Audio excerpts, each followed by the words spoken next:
जो औरत ईद वाले दिन नमाज फ़जर के बाद सिर्फ़ एक बार ये एक तस्बीह पढ़ लें, पर कर्ज़ा का पूरा साल ख़त्म नहीं होगा।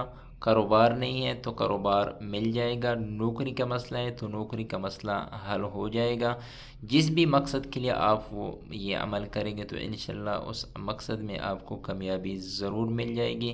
किस तरीके से करना है, आपने वीडियो पूरा देख लेना है। इजाज़त के लिए कमेंट्स में लफ्ज़ अल्लाह ये लिखना है। ख़ुसूसी इजाज़त उनके लिए है जो इस वीडियो को लाइक करें, अकाउंट को फॉलो करें, वीडियो अपने दोस्तों के साथ शेयर भी करें।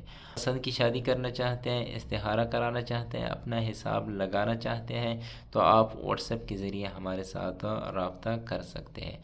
वो अमल कौन सा है? ईद वाले दिन नमाज फ़जर अदा करने के बाद मुसल्ले पर बैठ कर अव्वल व आखिर 3 मरतबा दुरूद पाक को ये पढ़ लेना है। फिर 100 मरतबा आपने ये तस्बीह पढ़ लेनी है जो आप इस वक्त